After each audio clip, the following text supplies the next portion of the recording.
The flash of the photographer's camera was blinding, like a lightning strike in a room full of mirrors. We were in the grand ballroom of the St. Regis, celebrating my brother Caleb's engagement to Monica, a woman whose laugh sounded like breaking glass and whose father happened to be a senator. "Okay, perfect," the photographer shouted, waving his hand. "Now, let's get the immediate family. Parents, groom, and, yes, everyone squeeze in." I stepped forward. It was a reflex. I was Caleb's brother. I was wearing the suit my mother had told me to buy, a navy blue number that I had tailored specifically for tonight so I wouldn't embarrass them. I moved to stand next to my father, offering a small, tentative smile. My mother's hand shot out. It wasn't a gentle touch. It was a stiff arm, a barrier, her manicured nails digging into my chest. "Leo," she said. Her voice was low, masked by the ambient jazz music, but to me, it sounded like a gunshot. "Not you." I froze. "What?" "This is for family," she hissed, keeping her smile plastered on her face for the guests watching. "Immediate family. Just step aside, sweetie. Go grab a drink. You're ruining the symmetry." "I am your son, Mom," I whispered, feeling the heat rise in my cheeks. "You're my stepson," she corrected me, her eyes flashing with a cold, 20-year-old resentment. "And frankly, tonight isn't about you. It's about Caleb. It's about the future. Just, go stand by the bar. Don't make a scene." She pushed me. A physical shove. Caleb saw it. He didn't defend me. He just adjusted his tie and smirked. "Yeah, Leo. Go get a soda. Let the adults handle the press." I stepped back. The photographer snapped the picture. Click. The perfect family. My father, weak and silent. My stepmother, the gatekeeper. And Caleb, the golden boy. I was erased from the frame, just as I had been erased from their lives since I was 7 years old. I walked to the bar, my hands shaking. I ordered a whiskey, neat. The bartender looked at me with sympathy. He had seen the shove. "Rough night?" he asked. "Just a reminder of my place," I muttered, taking a sip. The burn of the alcohol helped ground me. To understand why I didn't storm out, you have to understand the stakes. I wasn't here for the cake. I wasn't here for the free booze. I was here because Caleb had been begging me to come for weeks. Not because he wanted me there, but because he needed a full house to impress his new bosses. Caleb had just landed a junior executive role at Apex Dynamics, a massive tech conglomerate. He wouldn't shut up about it. For the last 2 hours, he had been holding court in the center of the room, bragging about a big merger coming up. "My CEO is coming tonight," I heard Caleb shouting to a group of Monica's friends. "Mr. Sterling. He's a legend. Once I seal this deal with him, I'm looking at a VP spot by 30. We're talking 7 figures, boys." Monica giggled, hanging on his arm. "Caleb is basically Mr. Sterling's right-hand man already. They have such a connection." I swirled my drink. A connection. Right. Caleb didn't know that Apex Dynamics was a subsidiary. He didn't know that Mr. Sterling was just the public face of the company, the hired gun to handle operations. He didn't know that the holding company, the Orion Group, was a private equity firm that specialized in hostile takeovers and aggressive restructuring. And he certainly didn't know who owned the Orion Group. He didn't know that the loser stepbrother, who dropped out of college to play on computers, had actually developed a proprietary trading algorithm that revolutionized high-frequency trading. He didn't know that while he was partying in frat houses on my father's dime, I was building an empire from a basement apartment. To them, I was Leo the freelancer. Leo the disappointment. Leo, who isn't really family. My stepmother floated over to me, smelling of Chanel No. 5 and judgment. She took the glass from my hand and set it on the bar with a sharp clink. "Slow down," she scolded. "Mr. Sterling will be here any minute. I don't need you looking tipsy. Actually, maybe you should just stay in the back." Near the kitchen entrance? You want me to hide? I asked, looking her in the eye. I want Caleb to shine, she said, smoothing my lapel with fake affection. And let's be honest, Leo. You don't exactly scream success. Your suit is simple. Your hair is messy. You look like you fix computers for a living. I do fix things, I said. Expensive things. Don't be cryptic, it's annoying, she sighed. Just stay out of the way. If Mr. Sterling talks to you, just nod. Don't tell him about your, whatever it is you do. Don't embarrass Caleb. I promise, I said, a small, dark smile touching my lips. I won't say a word about what I do. Good. She patted my cheek, a gesture that felt more like a slap. Oh, look. The limo is pulling up. The room went silent. The double doors at the entrance of the ballroom swung open. The air shifted. It was the arrival of true power. Caleb straightened his jacket, sweat beading on his forehead. Okay, everyone, look sharp. This is him. Mr. Sterling walked in. He was an older man, silver-haired, impeccable in a tuxedo. He carried an aura of authority that made Caleb look like a child playing dress-up. He was followed by two assistants carrying tablets. Caleb rushed forward, his hand extended, desperate. Mr. Sterling. Sir. So glad you could make it. Welcome to my engagement party. Sterling shook his hand briefly, professionally, but his eyes were scanning the room. He wasn't looking at the decor. He wasn't looking at the bride. He was looking for someone. Thank you, Caleb, Sterling said, his voice booming slightly. Nice venue. But I'm not just here for the champagne. We have that urgent matter regarding the acquisition papers. The board needs the final signature tonight. Of course, sir. Caleb beamed, puffing out his chest. I'm ready to sign whatever you need. I'm ready to lead this team. Not you, son, Sterling said, dismissing him with a glance. He kept scanning the room. I need the chairman's signature. He said he would be here. The chairman? Caleb looked confused. But, you're the CEO. You run the company. I run the operations, Caleb, Sterling said, looking bored. I answer to the owner. The founder of Orion Group. My stepmother stepped in, smiling her brightest, most predatory smile. Oh, Mr. Sterling. I'm sure there's a misunderstanding. We are the hosts. Surely we are the ones you need to speak to. Sterling ignored her. His eyes stopped moving. He locked onto a spot in the back of the room. Near the kitchen entrance. Near the bar. He saw me. The room held its breath. Why was the billionaire CEO staring at the Minot family's stepson? Sterling pushed past Caleb. He pushed past my stepmother.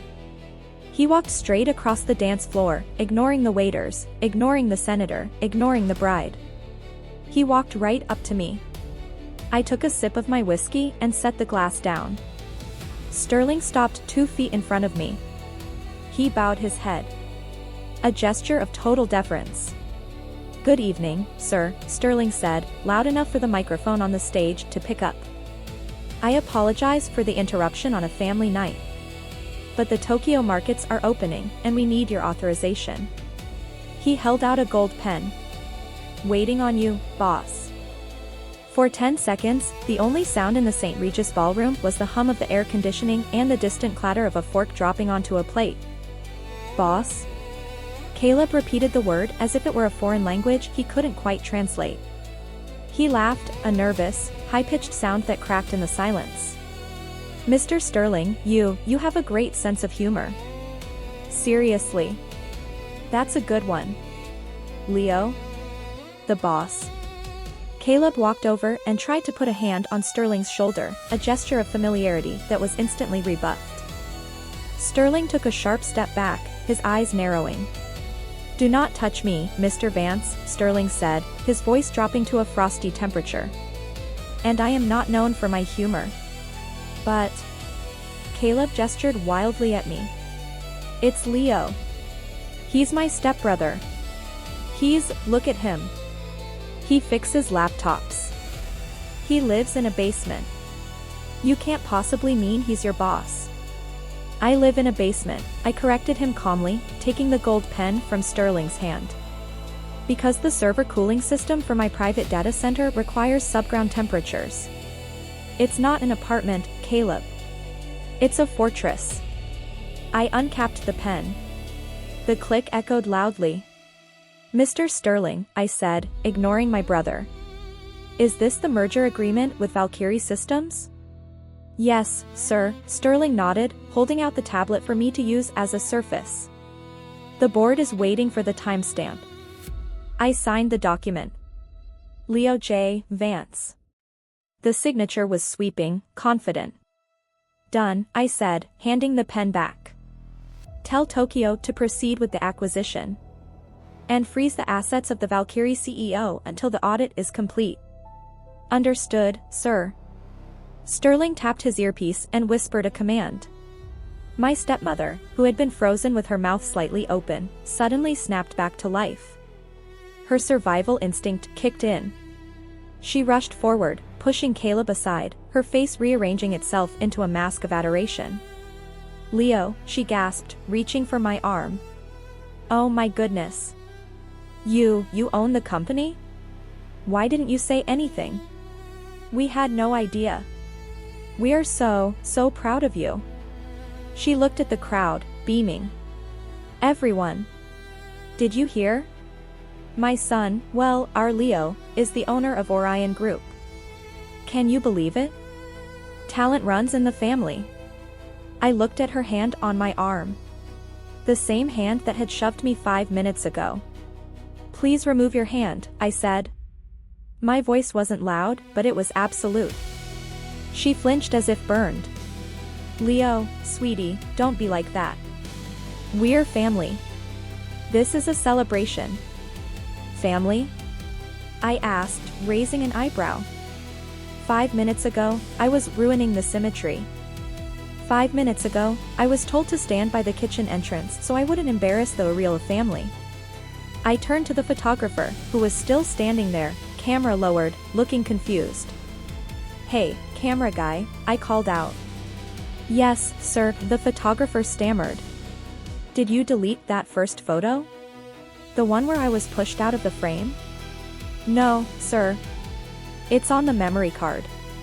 Good, I said. Keep it. I want it framed.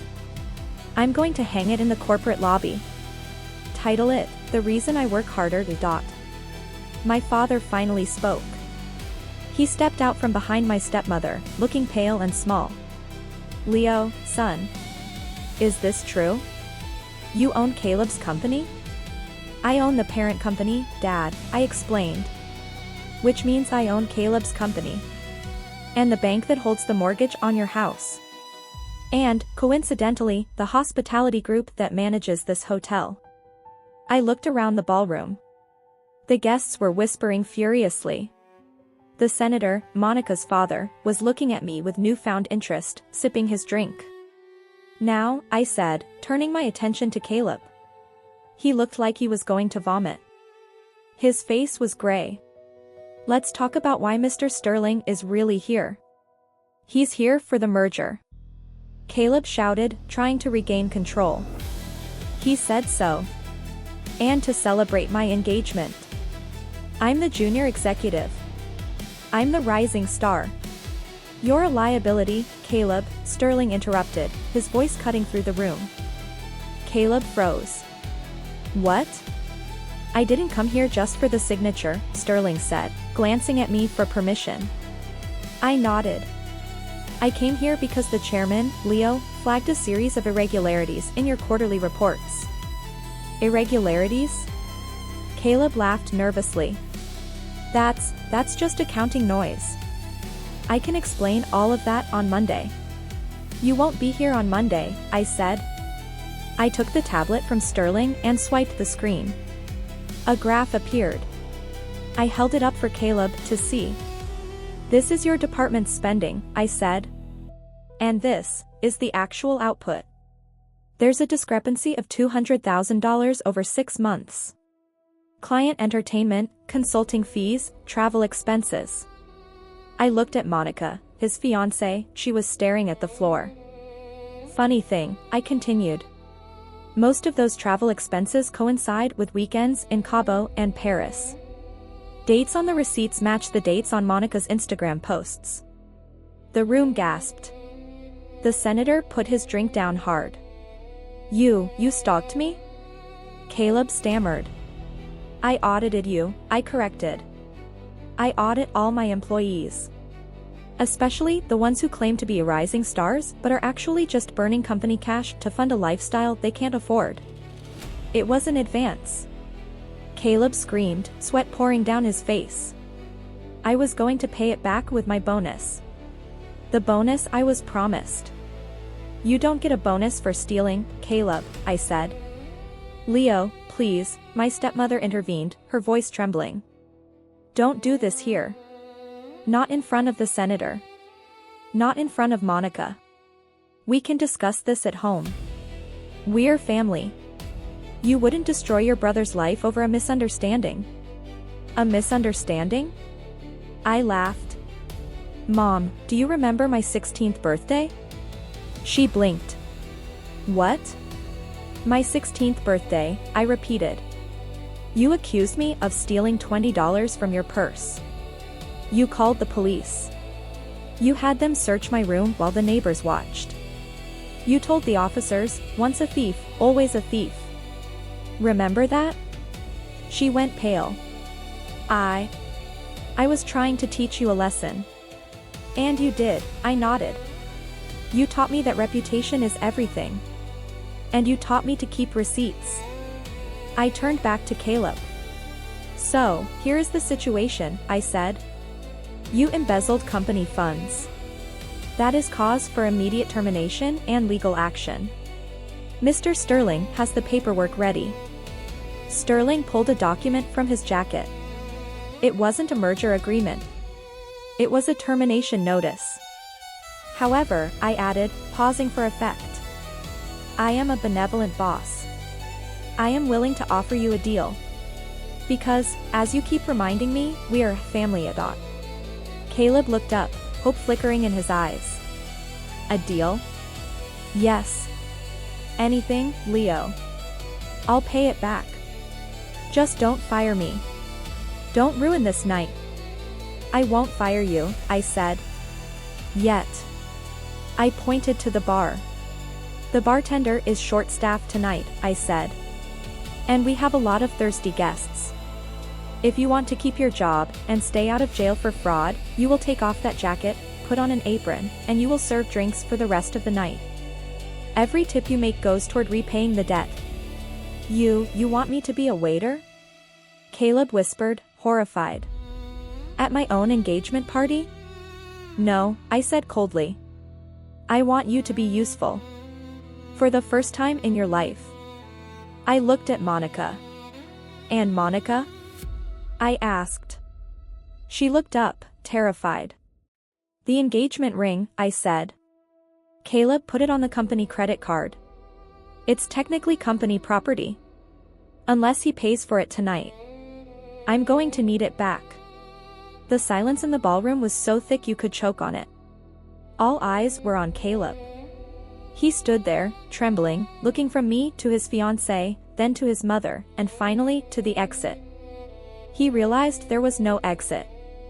Not if he wanted to stay out of a federal prison cell. Caleb's voice cracked. I can't do this. Leo, please. I'm the groom. You were the groom, a deep voice interrupted. It was Senator Davis, Monica's father.